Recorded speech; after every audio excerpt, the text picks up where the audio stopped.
1. Bill Maher thought he could throw a subtle jab and move on. But Jasmine Crockett's calm, devastating response turned the entire room and the internet upside down. The dressing room at CBS Television City in Los Angeles was cold. Not physically cold, but distant, like a space that had been polished so many times it forgot people had to sit in it. Jasmine Crockett sat still, elbows on the armrest, her phone screen dimming in her palm. A young assistant had just walked out, politely reminding her she had 10 minutes before she was on real time with Bill Maher. She took a breath, not to calm nerves. This wasn't her first time on national TV. But something about this one felt off. Maybe it was the call she'd gotten 2 days ago from her comms director, who said the tone of the invitation felt loaded. They're calling it a discussion on polarization and civility, her comms director had warned. But if Maher goes where I think he might, they're going to bait you. Just be ready. Jasmine hadn't answered right away. She was used to panels that started with handshakes and ended with smirks. This wasn't new. What was new was the silence when she arrived. No one asked if she needed water. No one introduced her. The other guest, she could hear muffled voices from the hallway, laughs that stopped when she stepped into the green room earlier. She didn't need confirmation. She had it already. Her assistant, Reese, leaned through the door. 2 minutes. Jasmine stood, adjusted her blazer, powder blue, clean lines, no flash, and looked at herself in the mirror. No cracks, no room for them. Not here. As they walked toward the set, she passed the familiar wall of black and white portraits, the so-called icons, men in suits, men with opinions, men who had never had to measure their tone for fear of being called angry on cable TV. When she reached the stage, she gave Bill Maher a polite smile. He nodded, just barely, and gestured toward her seat, like he was holding back a joke only he got. The lights came up. The applause sign blinked, the theme song played, and just like that, they were live. Maher leaned in, half grinning. Our next guest is a rising Democratic congresswoman from Texas. She's young, sharp, and possibly the future of the party, unless emotion gets in the way. The audience chuckled just a bit. Jasmine tilted her head slightly, not in confusion but calculation. She crossed her legs, hands calmly folded. Good to be here, she said, voice steady. Maher gave a tight smile. Let's start simple. Why do so many progressives these days feel the need to moralize everything? She didn't answer right away. Instead, she blinked slowly and gave a slight nod, like she'd been expecting this exact line. But what happened next wasn't angry at you. Was something else, something colder, sharper, and far more dangerous to anyone who thought they could handle her. Jasmine leaned forward just slightly, not enough to signal confrontation, but just enough to take up space. She kept her voice light. Moralizing? How? I think you mean standing up for people who don't usually get heard. Maher smirked. Right, but don't you think that sometimes passion gets in the way of governing? There's a lot of yelling, not a lot of results. It's like everyone's trying to go viral instead of get things done. A couple people in the audience chuckled again, that kind of polite, awkward laugh you hear when no one's quite sure if it's a joke or a jab. Jasmine didn't smile. I get it, she said calmly. Young people, especially young women, especially young black women, get labeled emotional when we care too much, or angry when we speak directly.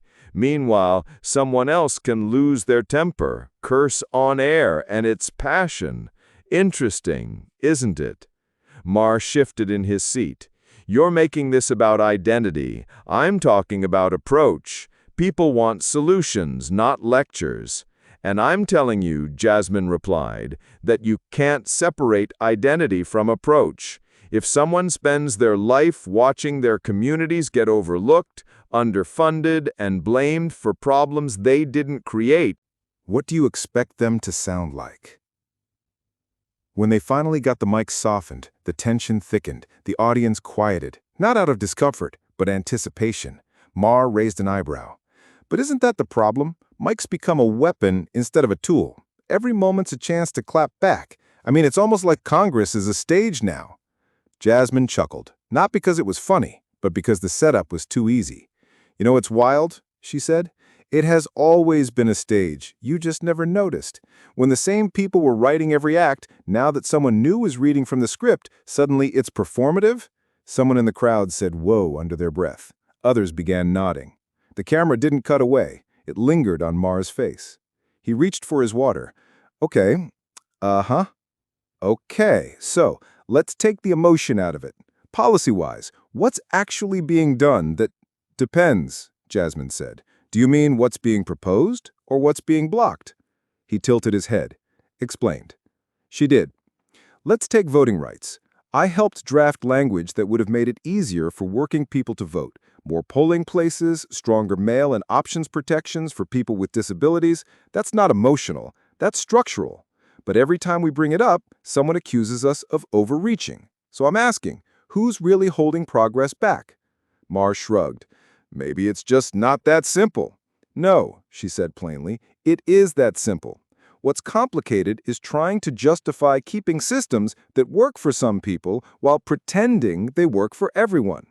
The audience began to murmur. This wasn't the standard exchange they were used to. No punchlines, no forced laughs, just two people circling something deeper, and only one of them looked comfortable in it. Maher crossed one leg over the other and gave a tight smile. Sounds like a good soundbite. Jasmine didn't blink. Maybe. Or maybe it just sounds different because I didn't need to raise my voice to make the point. But Maher wasn't done, and Jasmine knew it. What came next wasn't a question. It was a swing. Maher leaned back in his chair, the smile slipping into something colder. Calculated, his fingers tapped the armrest. Once, then again. Well, he said slowly, you talk a lot about how hard it is for women like you. But isn't part of leadership being able to take criticism without calling it oppression? The sentence landed heavy, not because it was loud, not because it was clever, but because it carried that smug undercurrent that said, you're not allowed to call this what it is. For a moment, Jasmine didn't respond. She looked at him, really looked, not like a sparring partner, like a man who was asking a question he already thought he had the answer to. Then she turned slightly toward the audience, not in a grand theatrical way, just enough to acknowledge them. She didn't smile, she didn't raise her voice, she didn't blink more than usual, but her voice had changed. It slowed down, sharpened. Let me ask you something, she said quietly. If I sit here and explain why certain systems push people to the margins, and your first instinct is to say I'm playing victim, what does that say about how you listen? Silence. Real silence. No coughs, no whispers, no chuckles. She kept going. I'm not oppressed because someone disagrees with me. I'm pointing out a pattern. And the moment I name that pattern, suddenly the conversation shifts to whether I'm being too sensitive, not whether the pattern exists. That's not debate. That's deflection. The camera cut to Maher. His expression faltered. Not much, just a flicker, but enough that small sliver of time where someone realizes they might not be as in control of the narrative as they thought. Jasmine stayed steady. And let's be real, she continued. You've built a career saying the uncomfortable thing. You pride yourself on pushing back against the mainstream. But when a black woman does the same thing, when she challenges you directly, you don't call it brave, you call it emotional. A woman in the audience clapped, then another. Then half the room. Maher lifted his hand, trying to wave him down with a smirk that didn't quite land. All right, let's keep it civil. Jasmine turned back to him, calm as ever. I am being civil, she said. I'm just not being small. That line cracked the air. It wasn't delivered with fire. It didn't need it. That's what made it hit harder. It was the truth behind it, the years packed into that one sentence, the restraint, the sharpness. It wasn't just a response. It was a correction, a boundary, freshly drawn. Even Maher couldn't spin that one for a beat. He sat back and let out a short breath, part scoff, part surrender. He tried to recover, reaching for his notes, but his hands moved just a little faster than before, like he lost rhythm. And the crowd knew it, not because they were on Jasmine's side, but because for once, the story in front of them wasn't being filtered through sarcasm or spectacle. It was two worlds clashing, and the quiet one was winning. Jasmine didn't push further. She didn't need to. She sat back, adjusted her blazer slightly, and waited for the next question. But the real shift wasn't what she said. It was what happened next. When the show ended and the world started talking, the credits had barely finished rolling, when Reed rushed into the dressing room with wide eyes and Jasmine's phone in his hand. "You're trending!"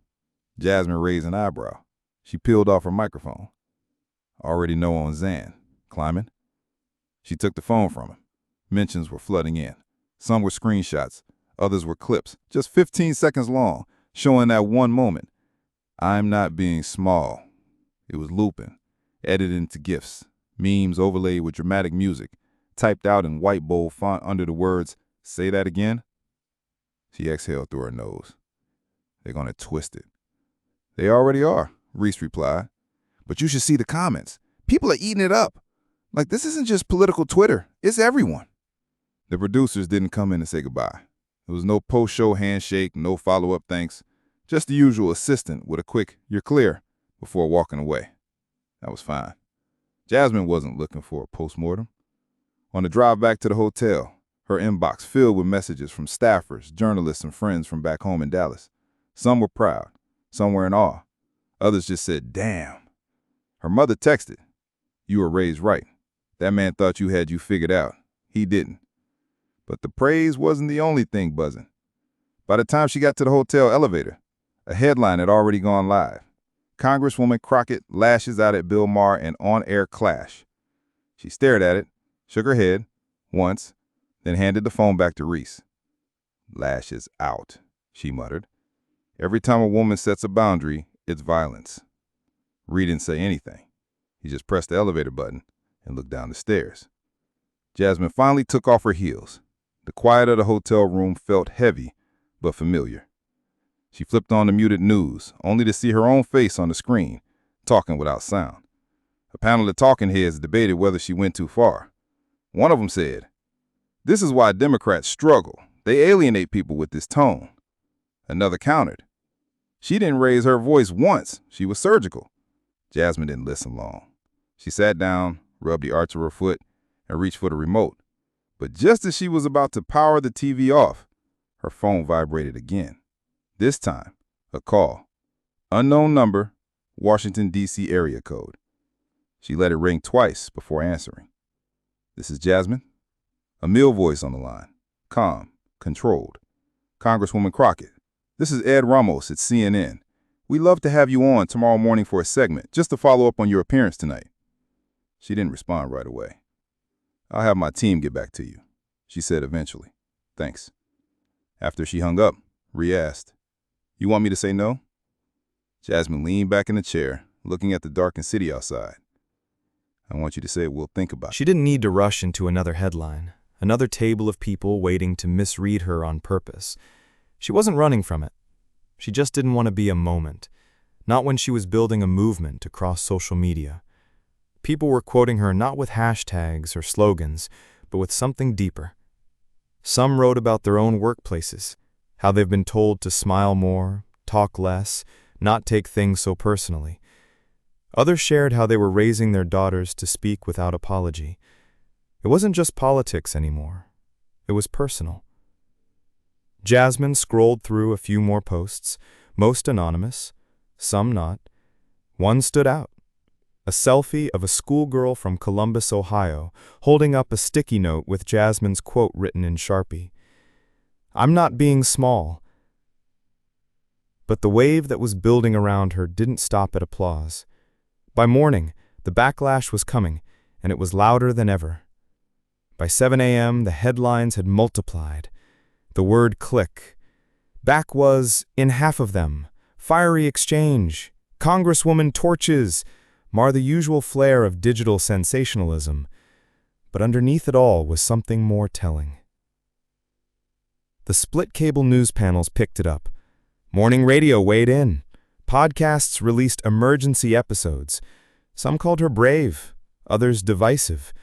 One conservative host compared her to an activist in a suit, as if that was supposed to be an insult. Back in Dallas, Jasmine sat at her kitchen counter, the smell of reheated coffee filling the room while the news droned on in the background. She hadn't slept much, not because she was anxious, but because she knew exactly what the next 48 hours would bring. Ree sat across from her, eyes glued to his laptop. "There's at least 20 new interview requests," he said. "NPR, MSNBC, some independent outlets, even that guy from The Viewpoint. Once you skip him." "I already did." She looked out the window. The sun was just beginning to push through the clouds, throwing faint light across the tops of houses in her neighborhood. It was quiet here, real quiet. "Do they want to talk policy?" she asked. Ree hesitated. "Mostly they want a reaction." "Of course they do," she muttered. It wasn't that Jasmine didn't understand media. She did, probably too well. It just bothered her that a single moment, one that came after a string of interruptions, deflections, and subtle dismissals, was now being distilled down to a viral clip. A man from the Capitol called her office directly that afternoon, said he respected the spirit of her words, but warned her that the press doesn't always treat these moments kindly. Translation: "You made them uncomfortable, don't do it again." But Jasmine wasn't flinching. She'd known the risks before she walked into that studio. What she hadn't expected was the way some of her own colleagues would respond.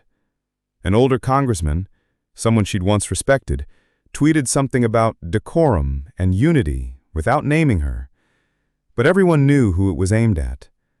A few moderate pundits called for more restraint on both sides, as if speaking plainly was somehow equivalent to being dismissive on national television. Jasmine didn't fire back. She didn't quote tweet, and she didn't go live on Instagram. She stayed quiet on purpose. Instead, she met with her staff. She made a few phone calls to grassroots leaders she trusted. She spoke to a group of high schoolers in Garland over Zoom and thanked them when one girl said, "I felt seen." That was the part no one put in the headlines. No one talked about how much restraint it took to not shout, to not cut someone off, to sit there measured and push back without ever raising your voice. People didn't realize that sometimes not reacting takes more strength than going off. Still, it gnawed at her how quickly people wanted her moment reduced to a meme, a savage comeback, instead of what it actually was, a deliberate act of self-respect. Later that evening, she found herself sitting at her desk alone. The laptop screen lit her face. Email, statements, interview prep, it could wait. She opened her journal, just a black notebook with a worn leather cover. She wrote 5 words, not loud, just clear enough. Then she closed the book. She wasn't chasing the camera, she wasn't looking for applause, but she also wasn't going to sit quietly while someone else decided how she was supposed to show up. But the weight of that choice, that line she drew, would follow her long after the trending hashtags faded. A week passed, the internet had moved on to the next controversy. A celebrity divorce, a leaked video, another political scandal brewing in Ohio. Jasmine's lips still floating around, shared here and there, usually with a line like, "This is how you do it." But the noise had thinned. Jasmine didn't mind. She didn't crave noise. What stuck with her were the conversations that happened after. Quiet ones. Real ones like the woman in her district, mid-50s, worked in admin at a public school, who pulled Jasmine aside at a town hall in Mesquite and whispered, "I've sat in meetings where men spoke over me. For years you said the thing I never could." She smiled, but there was a sadness in her eyes. "I just wish I'd said it sooner." Or the retired pastor from Longview who called her office and left a voicemail. "I didn't agree with you, but I respected how you carried yourself. That's how grown folks should talk. Keep speaking plain." It was these moments, these pieces of quiet honesty that grounded Jasmine more than any headline ever could. But they also reminded her why what happened on that stage mattered. It wasn't just about clapping back. It wasn't about winning an argument. It was about setting a standard.